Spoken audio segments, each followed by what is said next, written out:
साथियों, BPSC TRE T 3.0 में TGT और पीजीटी के ऑब्जेक्शन का डेट जो है वो 14 तक ही है और अभी तक बहुत सारे बच्चे ऑब्जेक्शन राइज नहीं कर पा रहे हैं। तो उनके डिमांड पर ही यह वीडियो बनाया जा रहा है।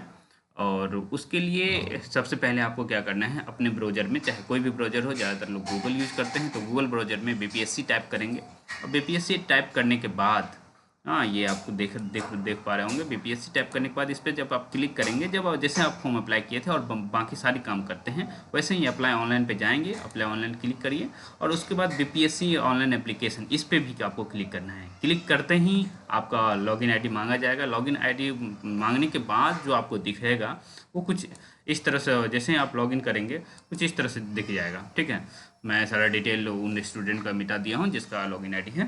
ठीक है, तो यहाँ रेज ऑब्जेक्शन लिखा हुआ है ना, ये जो है रेज ऑब्जेक्शन ऑन क्वेश्चंस, इस पर क्लिक करेंगे। उसके बाद जो खुलेगा वो मैं आपको दिखा रहा हूँ, वो कुछ इस तरह से खुल जाएगा। ठीक, यहाँ आपको क्वेश्चन ये ऑब्जेक्शन रेज करना है और इसके लिए लिखा हुआ है click here to raise objection in your exam. ठीक है, हाँ, तो ये आप क्लिक करेंगे। उसके बाद क्या है कि आप यहाँ से सेलेक्ट करना होगा, क्योंकि आप जिस सब्जेक्ट के रहेंगे उस सब्जेक्ट का दिखना शुरू हो जाएगा। जैसे लैंग्वेज सबका कॉमन है, जनरल स्टडीज सबका कॉमन रहता है जनरली। हाँ, टीजीटी के हैं तो सबका एक ही जैसा रहेगा। और यहाँ सब्जेक्ट चेंज हो जाएगा, जैसे आप हिंदी के हैं तो हिंदी का, इंग्लिश के हैं तो इंग्लिश का, और बाकी जो भी सब्जेक्ट के हैं सबका दिखने, हिस्ट्री, पॉलिटिकल साइंस, जो भी दिखना होगा इसे दिख जाएगा। मान लीजिए कि आपसे पूछा जा रहा है कि क्वेश्चन बुकलेट सीरीज, हाँ, ये क्या है, ये इतना सीरीज दिखा रहा है। हाँ, तो मान लीजिए हमारे स्टूडेंट का ई है तो मैं ई पे क्लिक कर दे रहा हूँ और क्वेश्चन नंबर बताया, पूछा जा रहा है आपसे कि किस क्वेश्चन पे ऑब्जेक्शन रेज करना चाह रहे हैं।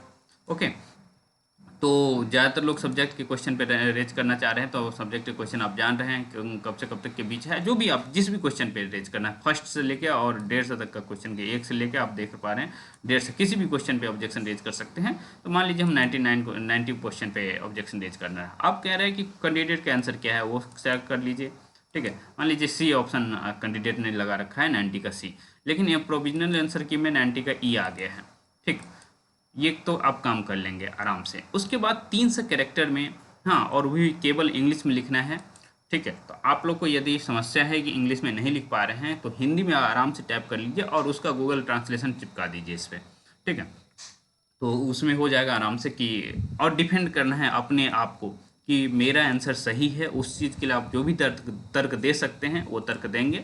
हाँ, कि क्वेश्चन ये पूछा गया है, इसका ये आंसर होना चाहिए, और इसके पीछे आप जो जो रेफरेंस दे रहे हैं उसकी भी बात कर सकते हैं।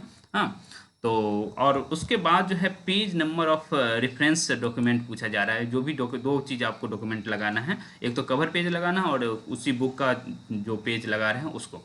ठीक है, तो वो आप डाल देंगे।